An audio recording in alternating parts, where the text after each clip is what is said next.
tell me a little bit about what happened that night?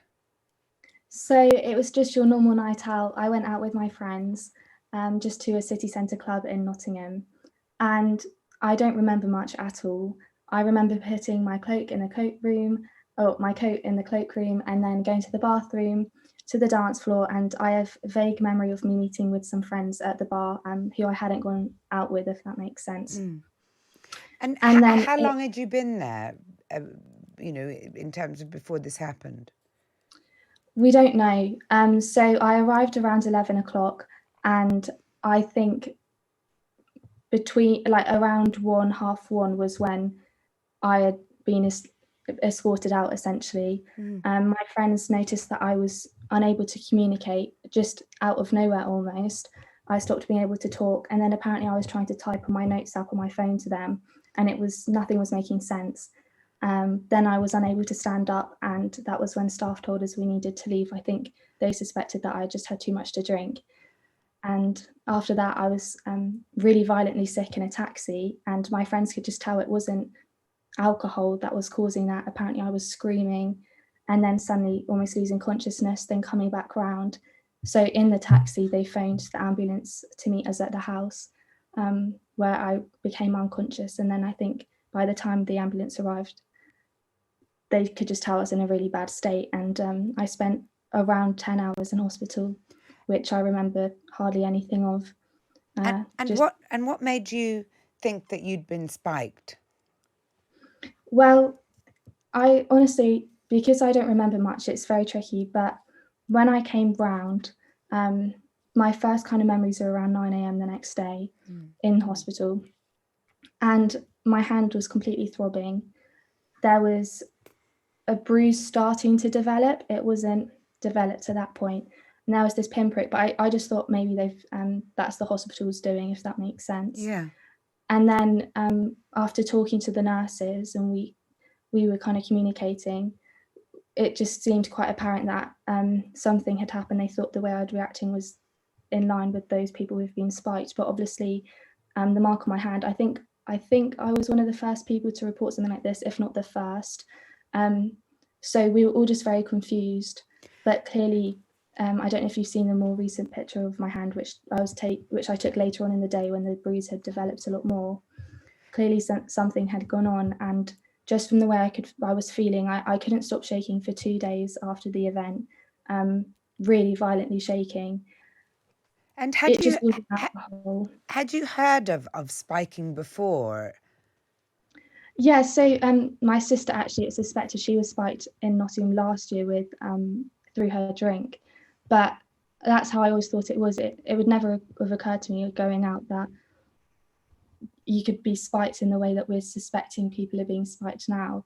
It is just terrifying, and trying to figure out the motive behind it as well is obviously very concerning. Well, I wanted to ask you about that because obviously, I mean, I suppose, in the past, the idea of spiking has been, so someone could, take sexual advantage of someone or something.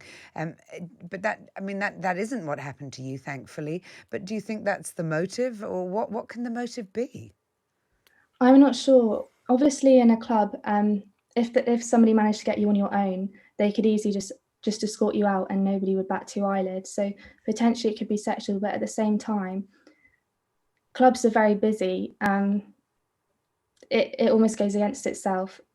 I genuinely don't know. Possibly theft, possibly just I don't know how these people's minds work. Maybe they are just genuinely out to cause trouble just for their own enjoyment. But I don't know who would look at someone having a good time and think, oh, let's do this to them. It doesn't make any sense to me. It sounds like it's been an extremely distressing time for you. What prompted you to go to the police? So I went to the police almost immediately. Um, it happened obviously probably in the early hours of Wednesday morning or very late Tuesday night. And I didn't get out of hospital till almost midday on Wednesday, and I contacted the police first thing Thursday morning. And it was just because I knew that something was up, and from my conversations with the hospital, it was strongly seen that something had happened. Um, and I just couldn't get my head around it. But it wasn't like a hangover. It wasn't anything like that. I can't describe the feeling. It was just awful, and I wanted to find out what had happened, It and sounds obviously now it, hearing about all these other cases, yeah. I that's mean, I think it sounds incredibly extreme what you went through. How did the police react? Were they aware of this as something that's been happening to people other than yourself? well, at this point, I don't think there was any other reports going around, but they were very supportive. They came round the same day to take urine samples, and they've been in contact with me in any progress in the investigation. So they were brilliant. They were really, really lovely. The detectives I've been working with have been really good, and I'm just really glad that they're able to look into other people's cases, and I'm hoping that by spreading awareness, more people will contact the police if they think something like this has happened to them, because obviously the police can't do anything if they don't know what's going on. So that's why. And how's it made you feel? I mean, you're a young girl, you want to be able to go out and enjoy yourself, but that is a really traumatic experience to have. I just I feel terrified in a way, not just for myself, but for every other person, all of my friends, because I really don't know. You can't exactly look out for it. It's all very well saying be vigilant, but realistically, you could be stone cold sober in a club and you probably wouldn't feel it. Thousands of people are pushed together, bumping into each other. How would you, how can you sense that that's about to happen? How can you look out for that? Especially hearing that it's happened in people's backs, in their thighs, in their necks, in their arms.